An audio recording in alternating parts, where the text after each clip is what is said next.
Okay, so we are in Regression and Other Stories, Chapter 2, Question 3. So here's the question right here. So go to the folder Names and make a graph similar to Figure 2.8, which I've replicated here, but for girls in this case. So now the folder Names is in the GitHub repository for this book. But when you go there, that folder is really kind of a mess, and it's not clear what file you're supposed to grab, and so on and so forth. So instead of that, I thought I would just generate some fake data here. And so you could generate fake data, or you could go find another set of data. So here's how I'm doing it. So I'm going to have 10,000 entries, okay, and they're all going to have the last letter for all girls, we're assuming here, and the birth year. So to generate these last letters here, I'm going to create a probability distribution. So the way that I do that, so first, so for each letter, I'm going to randomly generate a number, an integer, from a Poisson distribution with lambda equals 10.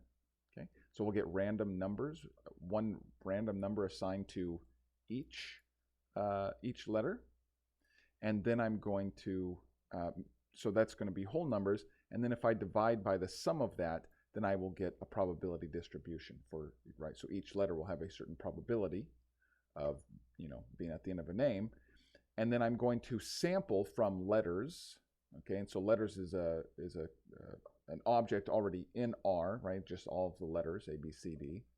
And I'm going to draw n samples, 10,000 samples, according to the probability distribution that I just generated. Okay, and then I will also assign a birth year to all of them. Okay, so anyway, one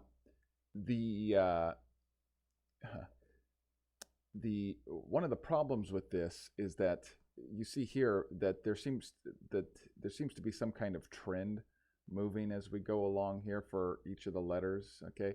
And the way that I've generated this probability distribution, that won't happen. You can spend more time trying to make this, but that's not really the spirit of the exercise. The exercise is really just trying to figure out how to plot these things, okay? So anyway, so I run that and I turn it all into a data frame, okay? And so actually let's just look at what that data frame is here. Okay, so it looks like this.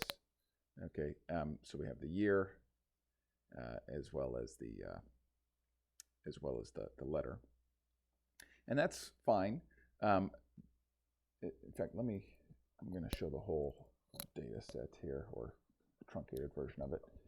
Okay, so this is what our data looks like, and it has 10,000 rows and 2 columns. Okay, well that's not going to be very useful for us, and so I'm going to make a matrix here. Okay, and so this matrix is going to basically take each year and count how many entries for each letter there is. Okay, so when I do that, so you can follow that code if you want, but we get this. So we have the year, and then here's A way down here. I don't know why I did that. Okay, but anyway, so now we have, so in the year 1900, 5% of the names ended in B, 5% ended in C, 4%, and so on and so forth. Okay, so you can see all that.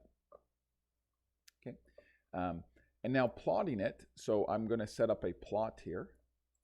Okay, and the data is null, and then for each one of the letters, I'm going to just kind of plot basically the column for that letter as it goes across. Okay, so when I plot this, you'll notice that it's not pretty.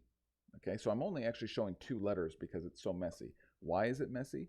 Well, it's messy because the way that we've generated these the distributions for these things has kind of caused it to jump around a lot, and so the lines do a lot of intermixing. We could do some things to try to smooth that out, but again, that's not really the purpose here. But anyway. So well, for example, we could use like a Loess line, or I'm not really sure how to say it, Loess, Or we could bin the years, so instead of having every single year, we could bin every 10 years or something like that, and that would give us a smoother appearance. But anyway, we'll call that good.